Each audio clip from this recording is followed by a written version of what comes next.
The foreclosure notice was stapled to the main pasture gate at the exact height of Savannah Reed's shoulder. She was pretending not to see it. The rusted latch beneath it hung crooked on one screw, orange dust flaking onto the weathered wood every time the wind moved the gate. A black rubber feed bucket rested against Savannah's hip. A massive chestnut gelding with a white blaze pushed his nose into the grain, eating like the world had not just tried to take the ground from under both of them. The California afternoon was too beautiful for a thing like that. Notice golden hills, white fences, an old wooden ranch house with a porch that had seen 3 generations of storms, a barn leaning slightly into the wind, and one woman in a faded red plaid shirt and worn jeans, holding steady while everything around her threatened to collapse. I dropped my canvas duffel beside the fence. The brass hardware clicked against the leather strap. The gelding's ears snapped back. Savannah finally looked at me. "You must be Holden Carter," she said. Her voice was calm, low, and tired around the edges.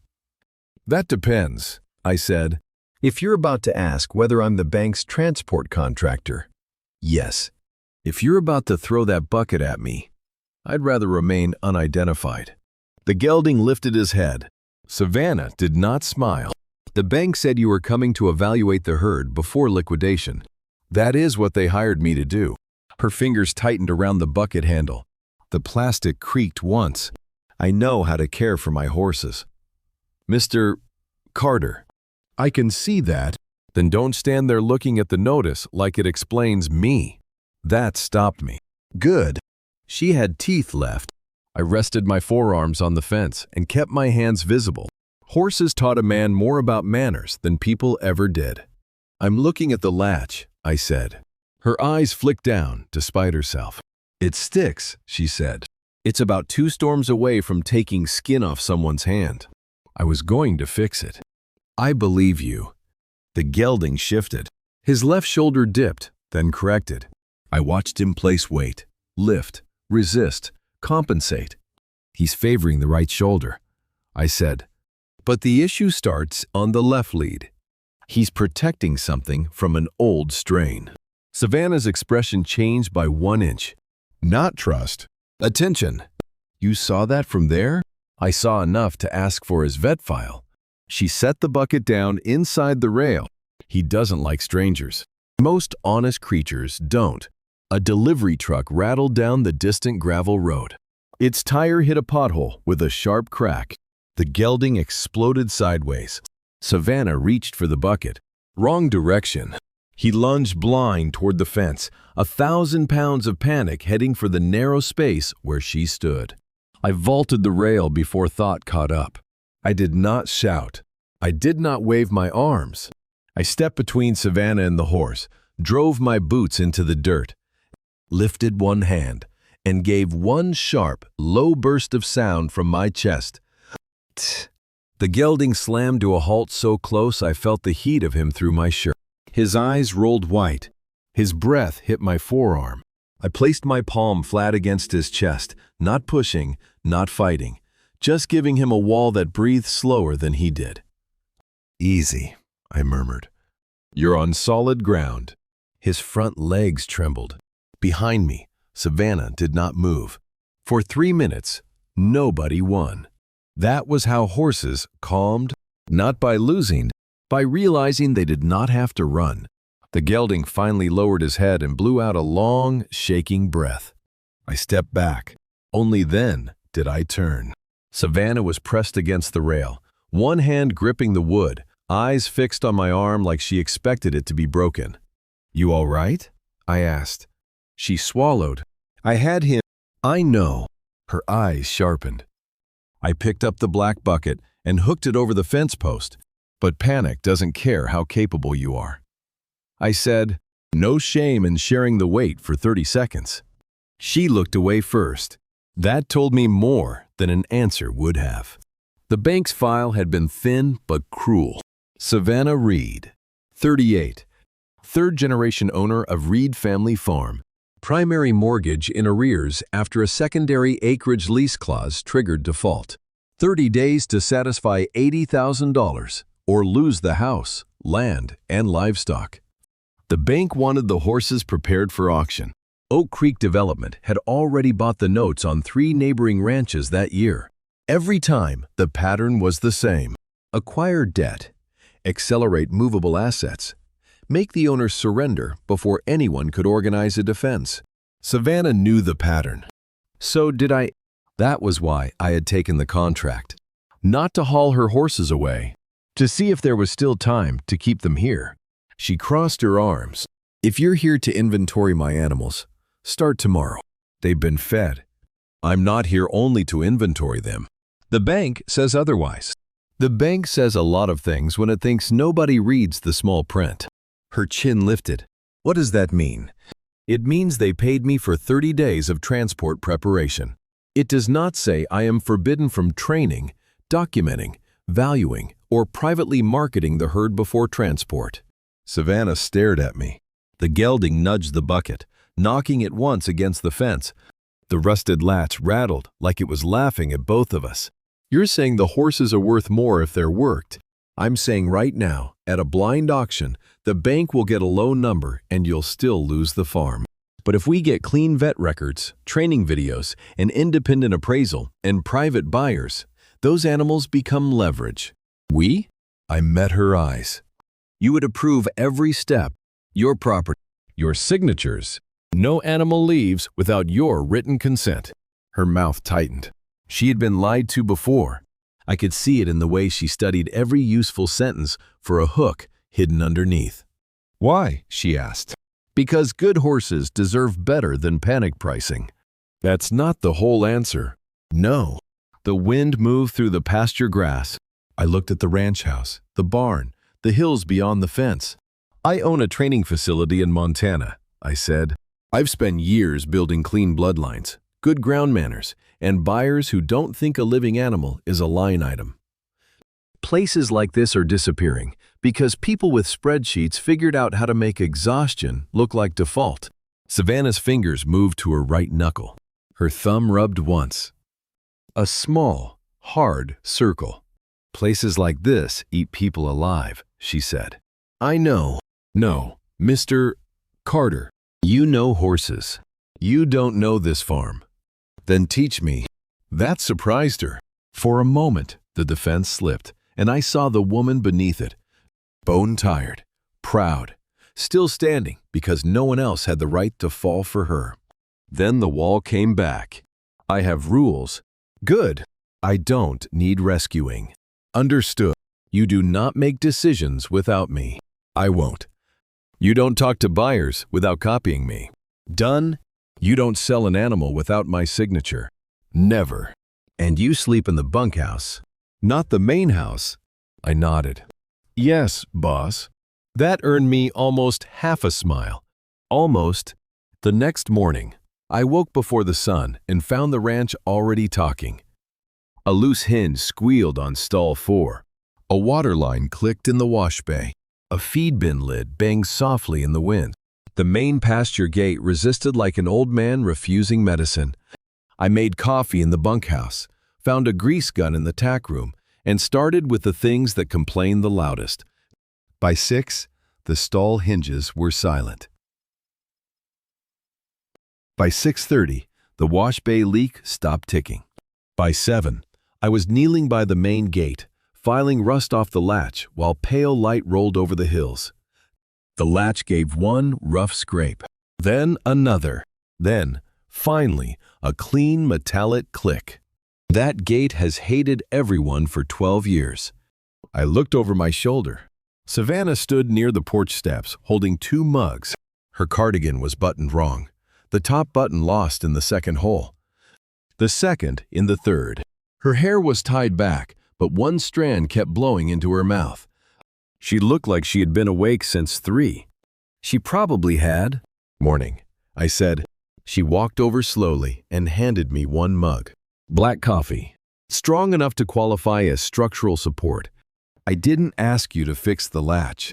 No, you did it anyway. It was cutting your palm. She looked down at her right hand. A thin red line crossed the base of her thumb. She had forgotten it was there, or she had gotten used to ignoring it. That did something dangerous inside my chest. I took the coffee and kept my fingers away from hers. I drafted a 30-day plan. I said, "Of course you did. Independent vet check today. Training videos by day 5. Appraiser by day 8. Private buyer list by day 10. Syndication options by day 15. Legal review on any offer before signature." She stared at me over her trout-shaped mug. "You found an appraiser already?" "Called one before sunrise." "Doctor, Marin Pike is an equine vet who works with valuation cases. She'll be here at noon." "You called a vet before asking me?"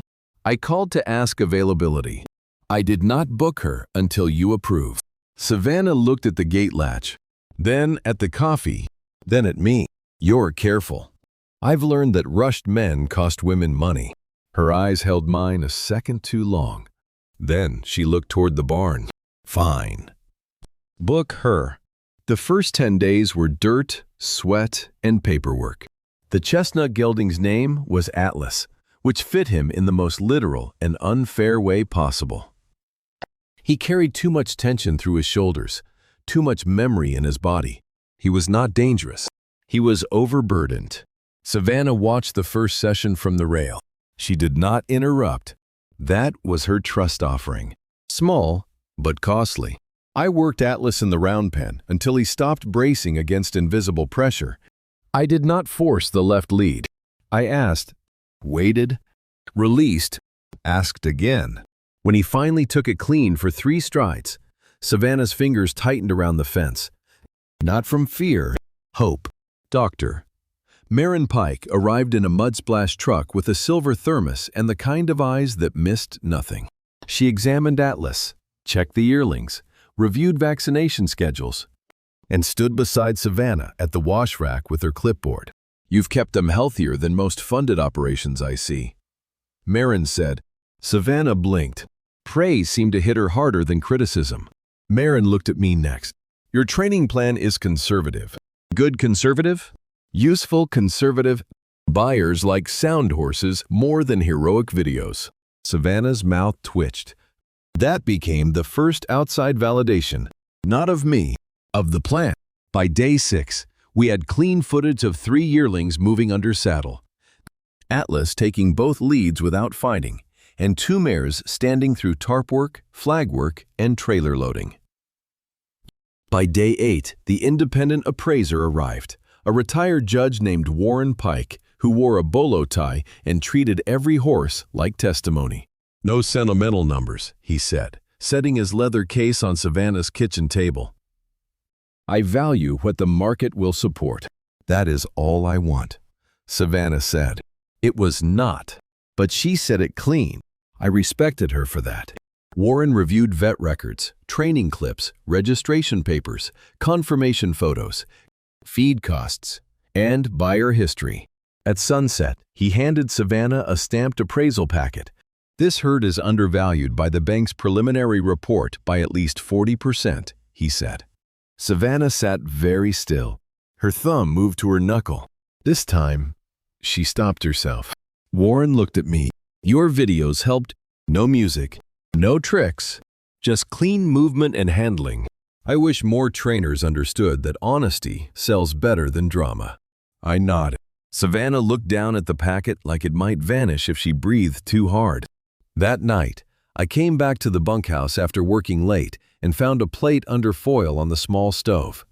Beans, cornbread, 2 slices of roast chicken, a clean fork placed exactly where my hand would reach first. No note. The next morning, I fixed the loose step on her porch and did not mention the plate. That was how we began taking care of each other, without calling it anything. By day 12, the first buyer backed out after seeing the foreclosure notice online. By day 13, Oak Creek Development sent an inquiry through a shell broker offering to buy the entire herd for half the appraised value.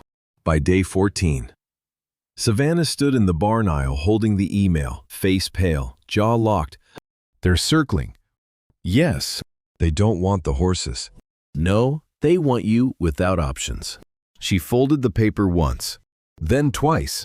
This time, she did not crush it. "What do we do?" I set a binder on the tack trunk. Route 1. Private sale of 2 finished horses. Route 2. Yearling syndication with retained training rights. Route 3. Emergency bridge loan through the agricultural cooperative, backed by appraisal. Route 4.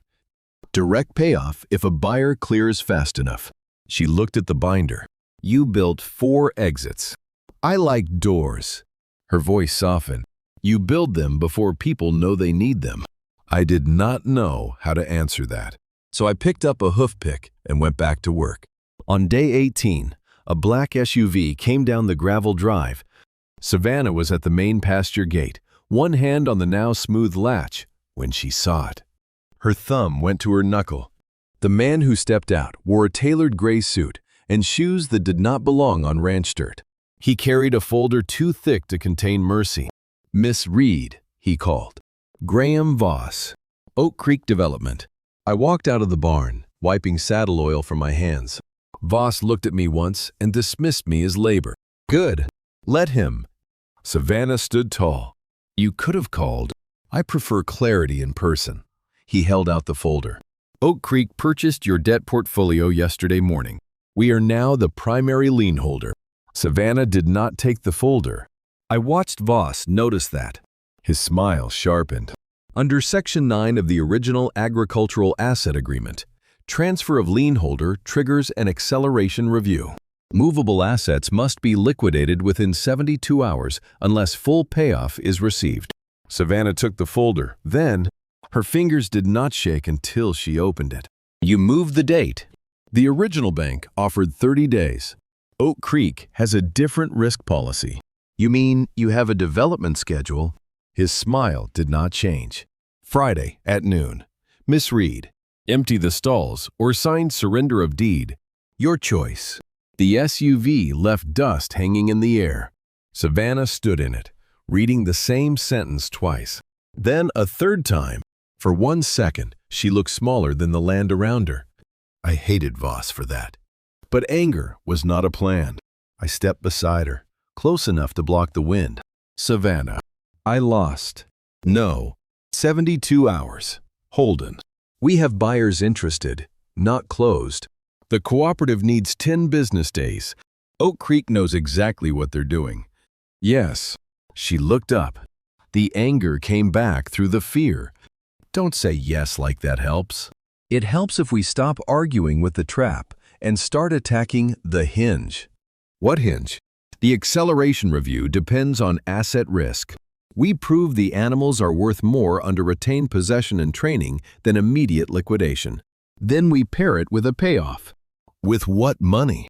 Not mine handed to you like charity. Her face closed. I raised one hand slightly. Listen first. My Montana facility has syndication clients. They buy training rights and future breeding options, not physical possession. If the appraisal supports it, they can purchase structured interests in the 5 yearlings. You retain custody for 12 months, get paid training fees, and keep control under contract. Her eyes searched mine. You would be on both sides, not without safeguards. Independent appraisal. Your attorney. Written consent. Repayment schedule. Conflict disclosure. If your lawyer says no, we don't do it. I don't have a lawyer. Marin gave me a name in town. Tessa Cole. Agricultural contracts. First consult is already available. You called a lawyer? I asked if she took emergency farm cases. Savannah stared. Then she laughed once, breathless and broken at the edge. Of course you did. We worked the next 48 hours like the ranch itself was holding its breath. Tessa Cole arrived with short silver hair, a canvas briefcase, and no patience for wounded pride. She sat at Savannah's kitchen table, read the Oak Creek notice, then looked over her glasses. They can accelerate, but they can't refuse lawful payoff, and they can't seize retained possession assets if the lien is satisfied before execution. Savannah sat across from her, shoulders squared. And the syndication? Tessa turned to me. Conflict-heavy but workable if disclosed. Independently valued and structured at fair market. You do not control her repayment. You do not gain land interest. You do not gain deed leverage. I don't want land leverage. I said, Tessa held my gaze. Men say many things in kitchens. Savannah looked at me. I nodded toward Tessa. She should say it. Not me. That was when Savannah's posture changed. Not because she trusted me blindly, because she had someone in the room whose only job was to protect her. We built the packet piece by piece. Warren's independent valuation, Marin's vet records, training videos, buyer letters from 3 Montana syndicate clients, conflict disclosure, retained possession clause, Savannah's training fee schedule, escrow instructions, Oak Creek payoff letter request. Every page had a purpose. Every signature had a witness. Every decision went through Savannah. At 3 in the morning on Friday, I found her in the barn aisle brushing Atlas. The barn lights were low. Dust floated gold in the beams. The gelding stood half asleep, lower lip loose, trusting her hands. Savannah brushed the same clean patch on his neck again and again. "He was my father's last purchase," she said. I leaned against the stall door. "Atlas?" She nodded. "Dad said he had too much horse and too little manners. Said he reminded him of me." He wasn't wrong. That earned a small smile. Then it faded. "If this fails tomorrow, I don't want you here when they take him. I'll be standing beside you." I'm serious. "So am I?" Her hand stopped on the brush. "I don't want to be humiliated in front of you." I stepped into the stall doorway, but not closer. "You fought a development company, a bank, a broken contract, and a 30-day clock with feed buckets and coffee. If they come tomorrow, the shame won't be yours." Her eyes shone. I opened the folder in my hand, and there's still one wire pending. Her breath caught. "Montana? Escrow cutoff is 8. She looked at the folder, then at me. "You're still working the problem." "Yes." For a long moment, she said nothing. Then she walked to the stall door, rested her forehead briefly against my shoulder, and let herself be still. I did not touch her, not because I did not want to, because she had spent too long being cornered by men who turned pressure into permission. So I stood there and let my shoulder be a place she could leave whenever she wanted. After a few seconds, she stepped back. "Thank you," she said. "Wait until the wire clears." At 7:58 Friday morning, my phone buzzed. Escrow accepted the syndication funds. At 8:04, Tessa received Oak Creek's payoff acknowledgement. At 8:12, Warren confirmed the valuation packet had been added to the escrow file. At 8:30, Savannah signed the final consent forms at her kitchen table with Tessa beside her. Her hand was steady. Tessa looked at her. "You understand this does not sell the land, does not surrender control of the herd, and does not create personal debt to Mr. Carter." "Yes." "You retain possession and training income for 12 months? "Yes." "You can buy back the syndicate interest under the schedule in Section 5? Savannah looked at me, then back at Tessa. "Yes." Tessa slid the last page forward, then signed like a woman keeping her ranch. Savannah signed. At noon, Graham Voss arrived with a transport semi and a sheriff's cruiser. He stepped out of his SUV wearing the same gray suit and a more impatient smile. The sheriff stayed near the cruiser, hat low, face uncomfortable. Savannah stood at the main pasture gate, not on the porch, not behind me, at the gate. The foreclosure notice still hung above the latch. The same rusted screw held it in place. For now, Voss walked up with a clipboard. "Miss Reed, the stalls are not empty." "No," she said. "Then Oak Creek is prepared to take possession under the acceleration clause." He held out a pen. "Signed surrender of deed, and we can avoid an unpleasant removal." I stepped forward with a thick packet. "She won't be signing that." Voss did not look at me. "You have no standing here." "I do today." I handed the first page to the sheriff, not Voss. Payoff letter. Escrow receipt. Full lien satisfaction plus early termination penalty, accepted by Oak Creek's own escrow account at 8:04 this morning. The sheriff read it, then looked at Voss. Voss's smile faltered. I handed over the second section. Independent valuation from Warren Pike. Vet certification from Dr. Marin Pike. Syndication agreement reviewed by Tessa Cole, attorney for Miss Reed. Retained possession remains with Miss Reed. No movable assets are available for seizure because the lien has been satisfied. Voss snatched the packet. His eyes moved fast. Payoff. Escrow. Signatures. Stamps. Consent. Not magic. Not charity. Paperwork with teeth. This is improper, he said. Tessa stepped out of her truck behind him. No, she said. It is inconvenient. Voss turned. Tessa smiled in a way that contained no warmth. You can challenge it in civil court after acknowledging the payoff, but if your trucks cross that gate today, I will file an emergency injunction before your driver finishes lowering the ramp.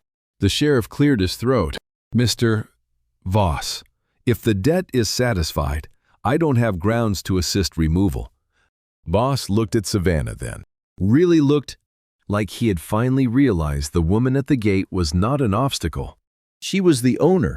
Savannah reached up, pulled the foreclosure notice from the post, and folded it once. Not small, not crushed, just once. This is private property, she said. Please leave. Voss's face reddened, but he left. The transport truck backed down the drive. The sheriff tipped his hat to Savannah before following. Dust settled slowly over the road. For a while, no one moved. Then Savannah turned toward me. The folded notice was still in her hand. You didn't buy my ranch, she said. No. You didn't buy my land. No. You didn't buy me time with a favor I can never repay.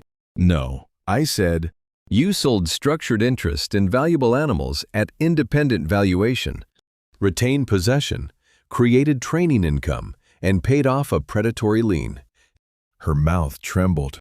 I added, I carried some paper. A tear slipped down her cheek, cutting through the dust. This time, I did lift my hand. Slowly, enough that she could step back if she wanted. She did not.